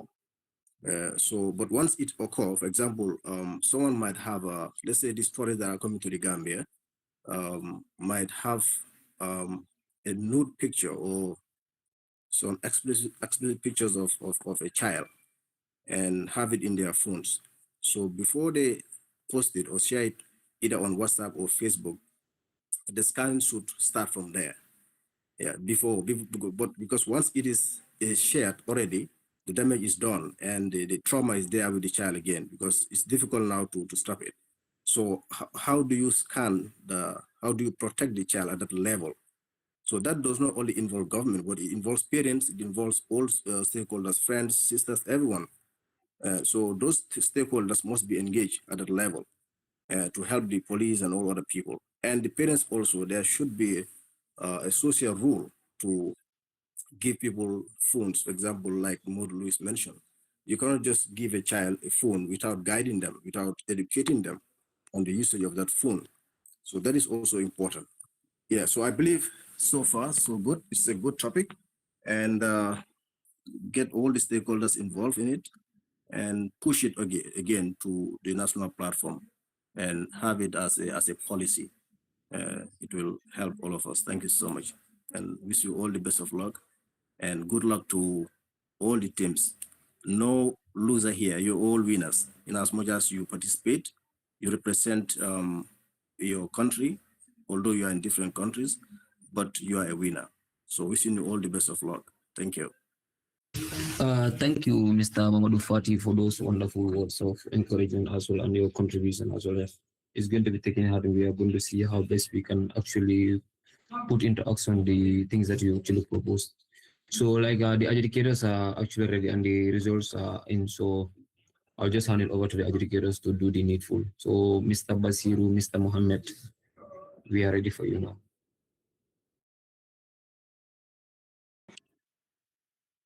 Assalamu alaikum, everybody. I hope you're all doing good.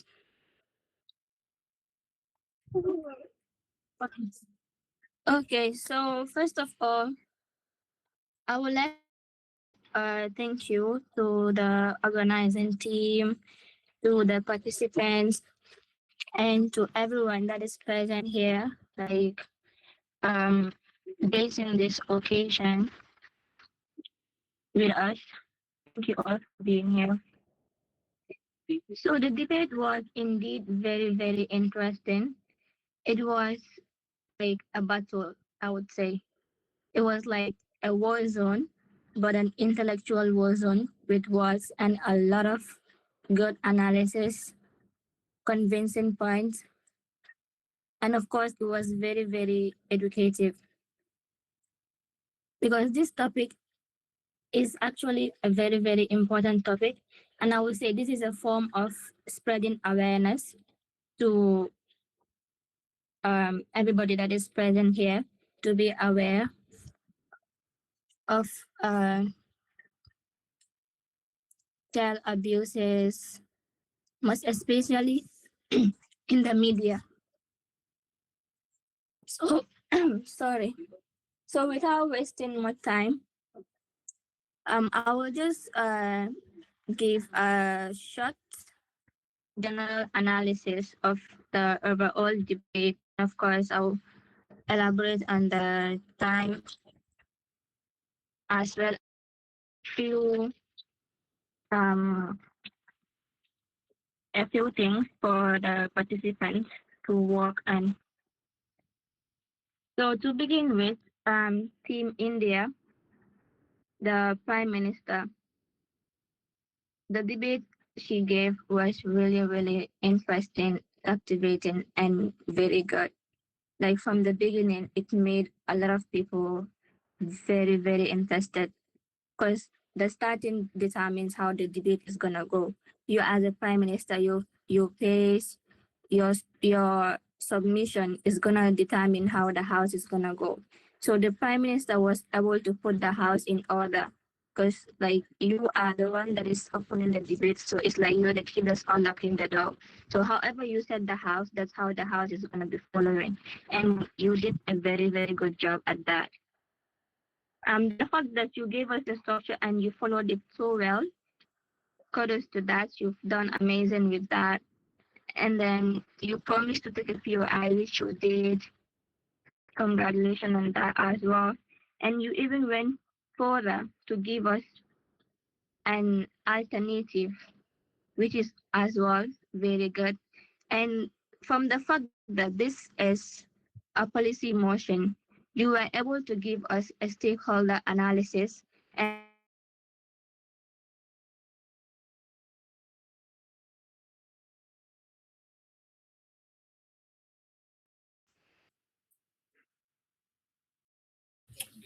Is it only from my end? It's like we have lost Mariam. I'm not hearing her clearly.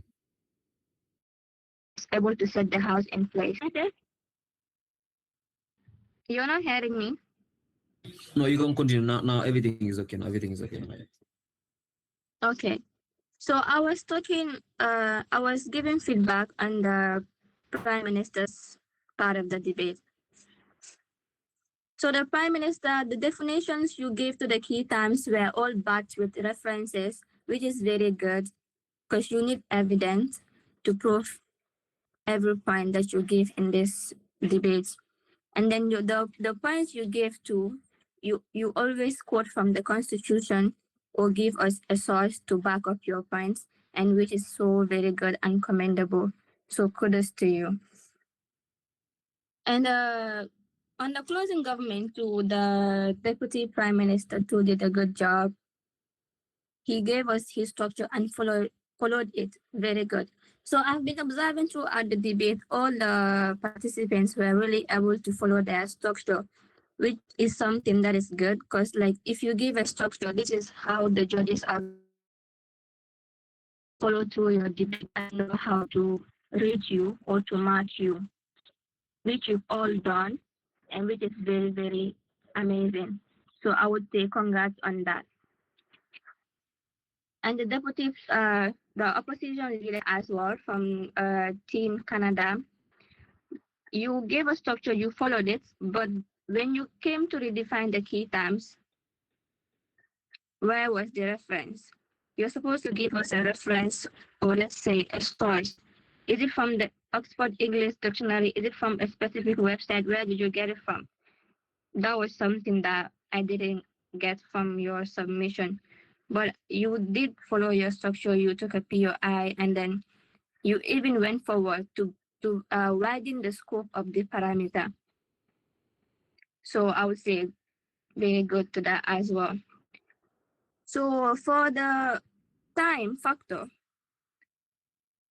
the Prime Minister debated for 6 minutes, 12 seconds, which is not bad, even though it should have been 7 minutes to at least 15 seconds. where you debated for 6 minutes and 12 seconds. And the Deputy Prime Minister debated for exactly 7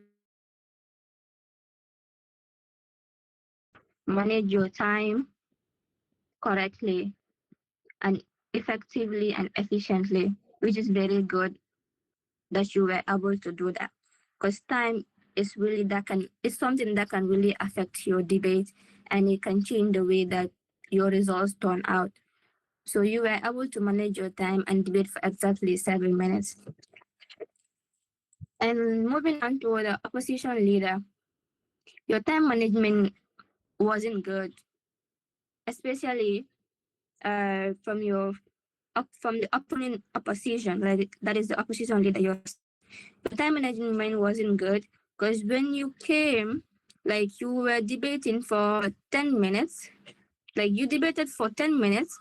I believe I was clapping. I turned on my mic and I was clapping. After your first minute, I clapped. For the 6 minutes, I did the same, and the 7 minute as well, and I kept clapping. But some people were saying they couldn't hear the clap. I don't know if you were not able to hear me clap. But then I kept on clapping, even when the 7 minute 15-second elapsed. But still, you were just debating, which is not good at all. But your closing debate was good. You debated for 7 minutes 15 seconds, so you were able to get back on track and be in control of your debate by managing your time properly. So this goes to all the debaters.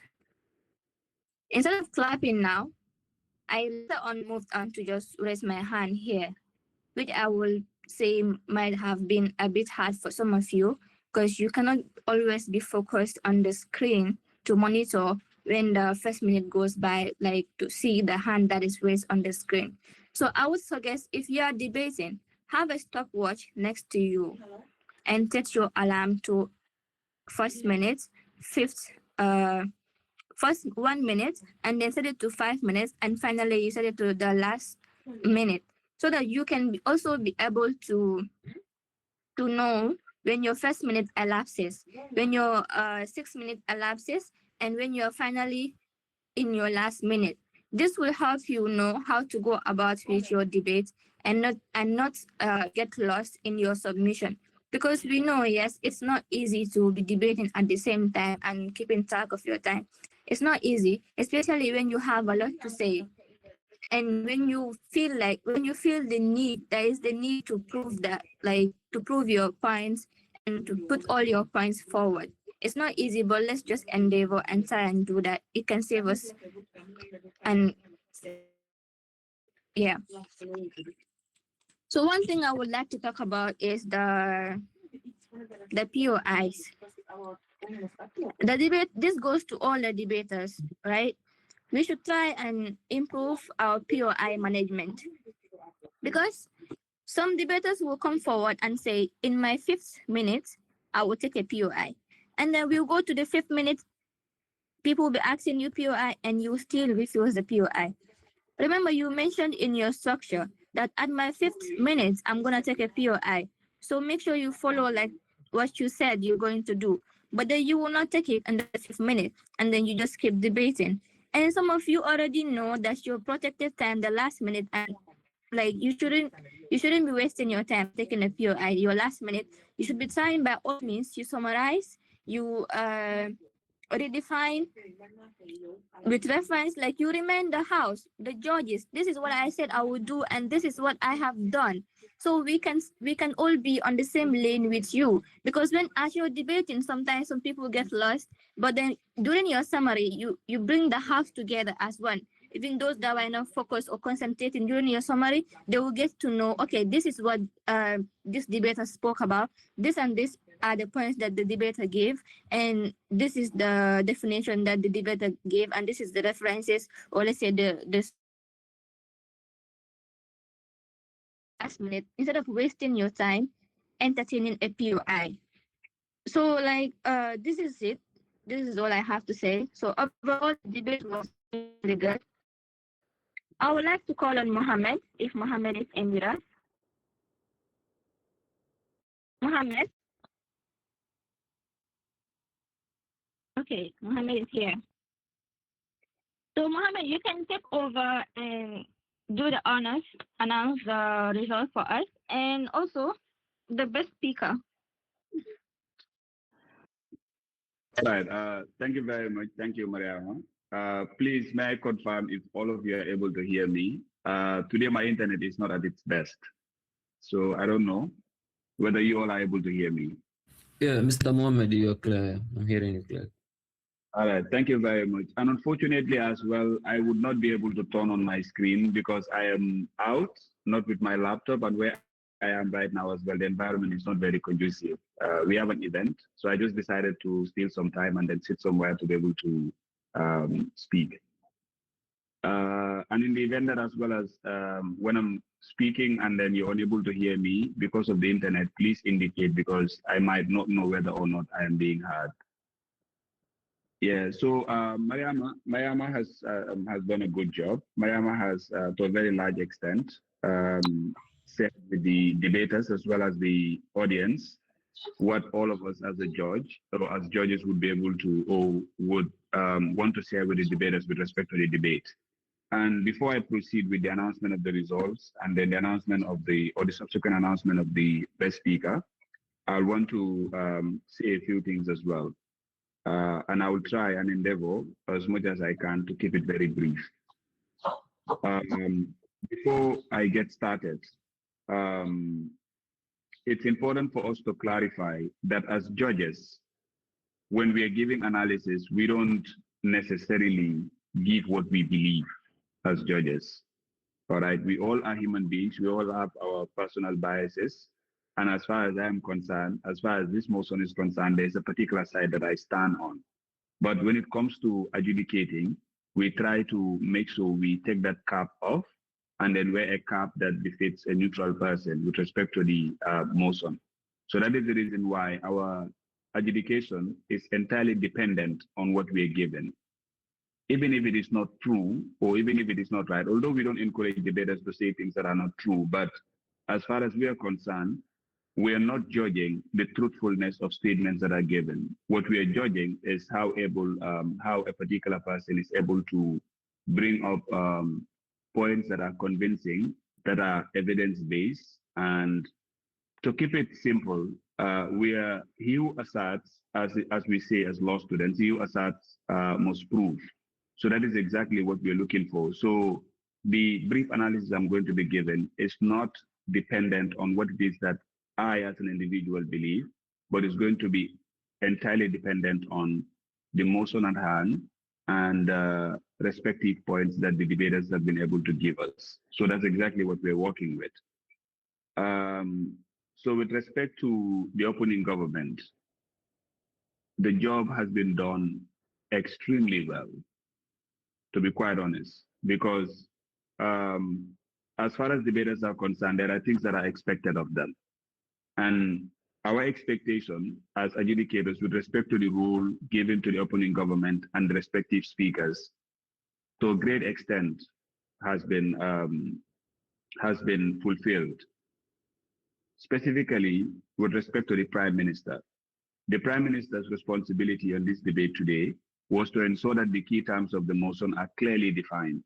And when we say clearly defined, meaning the Prime Minister has ensured that us, the judges, and even the audience have a good grasp of what the motion before this House is today. She has done that. And not only was she able to define, she was equally able to give us credible sources.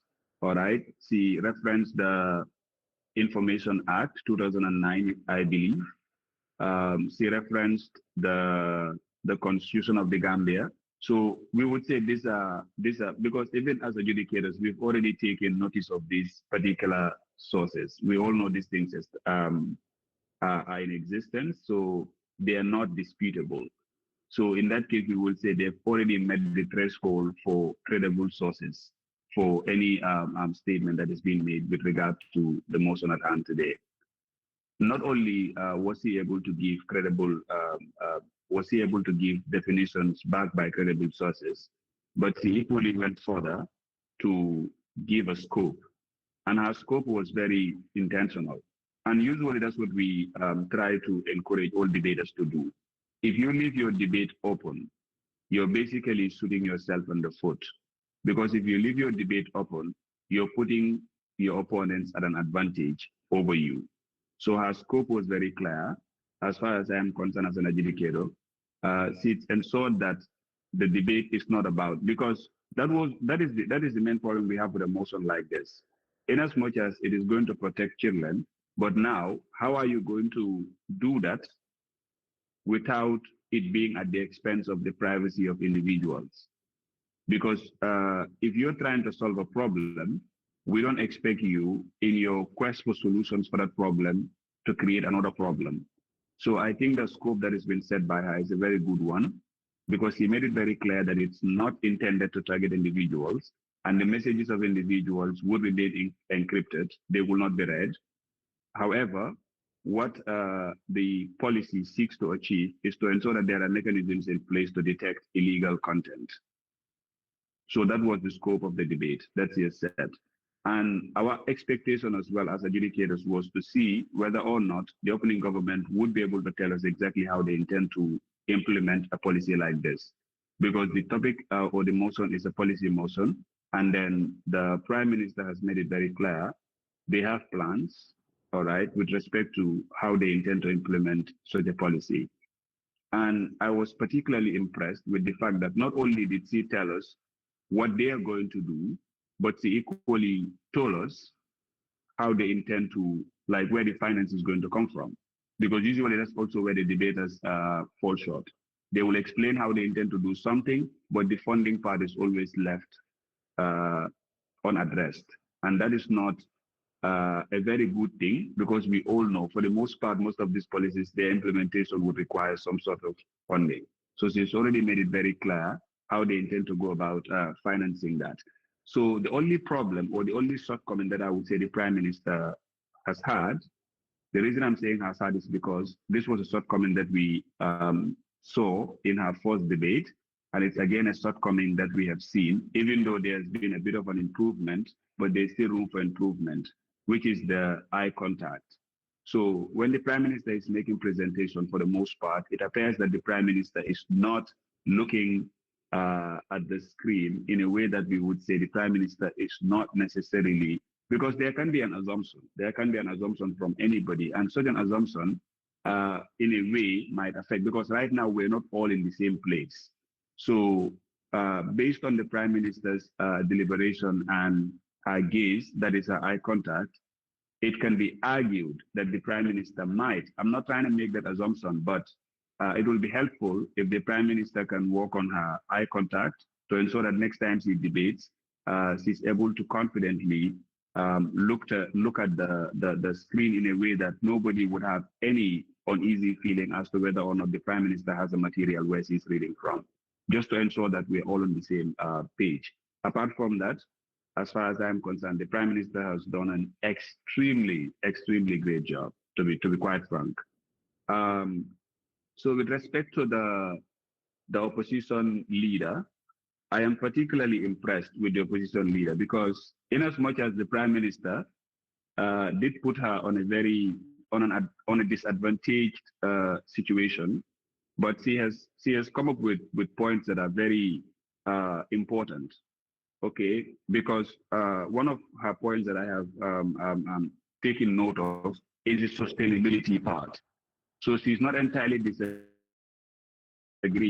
that this particular motion is a good motion, but her concern is with sustainability. And she's given reasons as to why that should be a worry for every Gambian if such a policy is adopted. That is because she said right now, if it is adopted, it might be only for illegal content. But who can guarantee that next 10 years, this is not going to be weaponized by the government to target individuals that they disagree with? And that's a very cogent point as far as I am concerned. We've all seen laws have been enacted in the Gambia, and the intentions behind those laws when they're being enacted are good. But immediately, after some time, we realize that those laws now get to be weaponized by the state to attack individuals. When the Deputy Prime Minister came, my expectation was the Deputy Prime Minister was going to debunk that by ensuring that, by making sure that, to tell us that they have mechanisms in place that would guarantee the sustainability of this policy and ensure that it never gets weaponized, and the Deputy Prime Minister did not do that as expected. So that point actually stood from the beginning of the debate right through to the end. And that is what we always encourage debaters to do. If a particular point is raised, your responsibility is to debunk it. If you don't, it remains in the House. Even if we as judges, at our personal capacity, disagree with it, we will still consider it because it never really got debunked.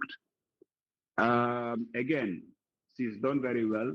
Another shortcoming, as far as the opposition leader is concerned, is with respect to her broadening the scope of the debate. Her attempt to widen the scope of the debate. She spent a lot of time doing that. We would try to implore on all the debaters to ensure that they never forget the fact that they have a limited time to debate. So the time that you have to debate, your responsibility is to ensure that you don't necessarily spend the amount of time that is not necessarily needed on something that you can address in few minutes. So yes, she had a responsibility to broaden the scope, and she did that extremely well. But again, the problem was with respect to the amount of time that she used to do that. So we will implore on her next time she debates to ensure that she doesn't necessarily take more than necessary amount of time to address that. So the Deputy Prime Minister, again, I was particularly impressed. And I think for some reason, for some strange reason, he's been one of the people I would say have been I've been really impressed with. That is the Deputy Prime Minister. I'm not sure I can remember the name, but it's more or less like something like Bailo or something. Yeah. What I like about the debate is the fact that there is always that level of fire, okay, which is very necessary, because if I am saying something and my voice is a little shaky, then there is always an assumption that I don't even believe in what I'm saying. But if I am saying it with a very straight face, there is always that assumption that what I'm saying is something that I know, is something that I believe in, is something that I believe is incontrovertible. So I believe that the Deputy Prime Minister has that. She gave very cogent points as well. I think I noted them down. That is child justice, meaning we have a responsibility as a state to ensure that every child, no child is actually taken through any form of injustice, strengthening the rule of law as well, meaning GSM operators are not even above the law, and rule of law, meaning everybody should be equal before the law, and then fundamental rights must be protected. He also made mention of national security concerns for kids, and it's true. These children are going to be the leaders tomorrow, so it's very important that they're not allowed to be abused in any form, shape, or whatever means. So as far as I'm concerned, the debate was extremely good. But again, another shortcoming as well with respect to the Deputy Prime Minister is with respect to the chance that he gave for the POI. Here is something I want to say. I do not know for international on the international stage, but in the Gambia, when we are debating, usually when a person asks to be given a chance to ask a POI, it is up to you, the speaker, to look at whether or not that individual genuinely intends to ask a POI, or they're trying to sway you as a speaker. And the judges are not going to intervene until there is some sort of disruption of order. So I realized that Bailo, anytime he gives an opportunity for POI to be asked, if the person even goes on a tangent, Bailo would still allow the individual to do what they're doing. You can be nice, that's okay, and we expect everybody to be nice. But again, this is the time that you've been given. So if a person seeks to ask a POI and you give them the chance, it is your responsibility to let them know that they cannot go on and on and on, because it's your time. And if you allow them to go on and on and on, it doesn't mean once the person is given the chance, your time or your clock stops. And once you are allowed to answer, then your clock resumes. It doesn't work like that. So I'll implore on you going forward to ensure that anytime you give an opportunity for POI to be asked, always try to ensure that the person is not going off tangent. Yeah, so with respect to the closing speaker, that is the deputy opposition leader, I was particularly impressed with the last part of the debate. That is, I would say the last part of a debate cannot be compared to the first part of the debate in any way, because the last part of the debate was concrete, reality based, and she was visibly concerned. Okay, and I think that's how debate should be about. Always we say the debaters should isolate themselves from the issues, but if you really want to convince people, sometimes it is very necessary that they know what you're saying is something that means something to you. And that was exactly what I saw from the last part of her submission. She made it very clear, and it was visible, very visible on her face, that she's debating a motion that means so much to her, and she would not sit by and let this motion go uncriticized. In as much as it's a good motion, but she's also ensuring that we understand as an audience that there exist loopholes in this motion, and we cannot just turn our eyes, or we cannot turn a blind eye to those loopholes and then just go on to adopt such a motion without necessarily taking it under scrutiny. I really like that, and I was going to deliberate on all the points that she gave, but again, like I said, time is always the enemy. Down here, it's almost 4 p.m. So I will just move on quickly to give the results. And then again, for the debaters, you have an opportunity, because Mr. Jallo as well would be on the page to give a general feedback with respect to the motion, because he's already had a personal interaction with the motion. I think the organization, they've already written a policy brief on the motion. So he will be able to give a detailed analysis of the motion and what the expectation was. So for the debaters going forward, since the motion also revolves around the theme of this year's championship, so again, whatever analysis he gives, I'm advising on all the debaters to take it seriously, as it's going to be very helpful going forward. So with respect to the results, so after we have accumulated everything and we've done the maths, so here is what we came up with. So India or Canada, let's start with Canada. So Canada is able to score 58%, 58%, and that's an incredible pool. And I think at this point, all of us should at least react by clapping for the representative of Canada, because I think it's an extremely important pool. Because myself personally, I don't think I'll be able to do something like that. Iron manning is not an easy thing. So if you're able to do it, and at the same time you're able to bring out points that are sound, reasonable, and even one can argue highly convincing, it says a lot about your ability. So only God knows what would have happened if you had somebody to debate with, or maybe somebody to serve as a partner. So it's an incredible thing. And then going forward, I feel that the representative of Canada has every potential to create or to become a very, very fine debater if she doesn't stop. Yeah. So India has been able to score 77% out of 100. So India scored 77, that is 7-7. So which means India has been crowned the winners of today's debate. And then after our careful deliberation and conversation as adjudicators, and then after we've considered all the factors and all the speakers and everything that is necessary or in between, we've come to a conclusion that today's Best Speaker Award should be given to the Prime Minister. That is Madam Maimuna. Yes, Maimuna. I can't quite remember the last name, but the Best Speaker Award has been given to the Prime Minister. So on that note, before I hand over the baton to the moderator,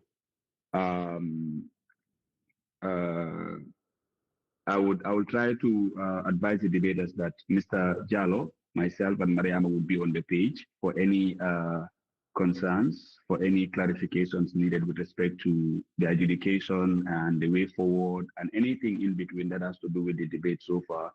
You can raise the issues on the page, and then if any of us is available, we'll try as soon as possible to respond to your concerns. Yeah, thank you very much. And the baton goes back to Mustafa. Thank you. Thank you very much, Mr. Mohammed, for those wonderful remarks. So, without wasting much time, I would love to invite Ms. Ndekebe from Canada, the Vice President for the Canada Youth Development, to give the closing remark. Ms. Kebe, if you are with us, we can come and give the closing remarks.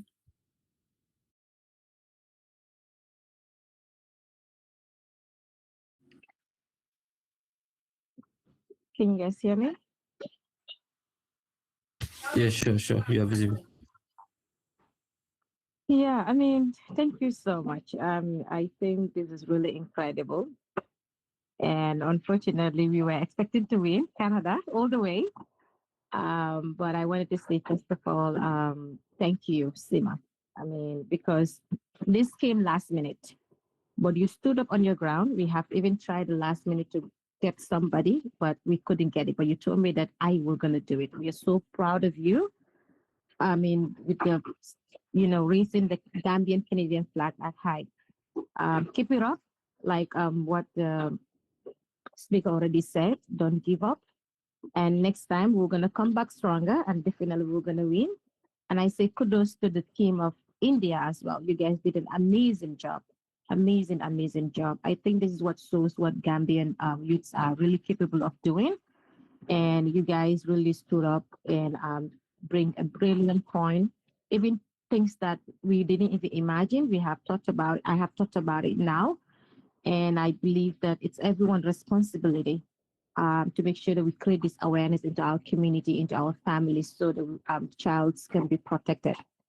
But I also want to say that big shout out to the Indian organizations, starting from your presidents, the education minister, and all the entire team, and also your supported team collaborations. This is what we actually need in our community. This is what we actually need in Gambia. And you guys are doing an incredible job. Keep it up. And our doors are always open to you guys anytime. I know that this time is already late. We were not able to join you guys as a moderator because we have a lot going on. But next year, inshallah, our team will be definitely going to join you guys. I don't know, next year or year before, 2 years coming. We're definitely going to support in any ways that we can. Because the thing is that I feel like we need Gambian students diasporas to be into one page, to be connected together, to support each other. And I think this is one of the most important thing where like you're bringing debates together because you guys don't know the impact that you're creating.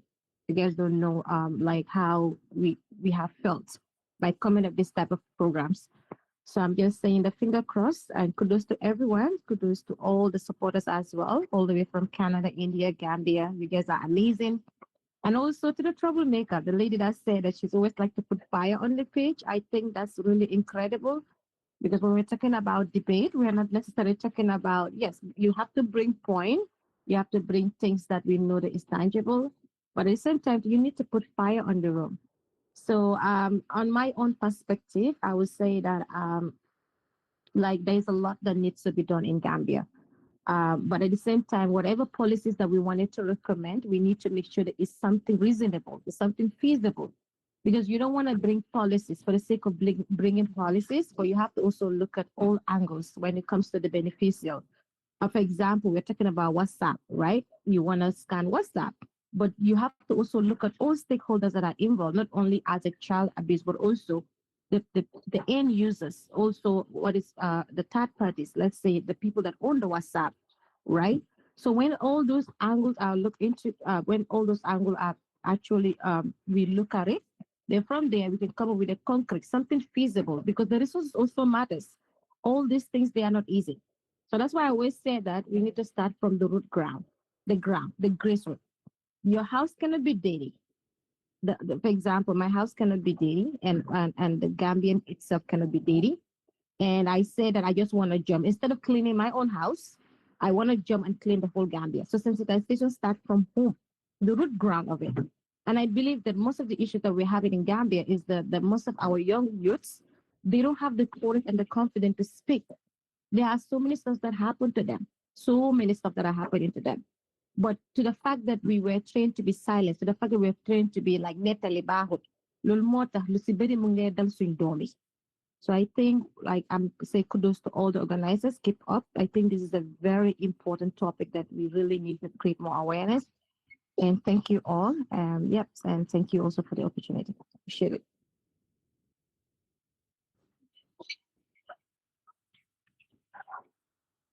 Okay, thank you very much, Ndei, for those wonderful remarks. I want to say a very big shout out to the adjudicators as well. Congratulations to all the debaters coming from the CIMA representing Canada doing the Ironman in Maimuna job as the best debater for today, and Mr. Bailo as well.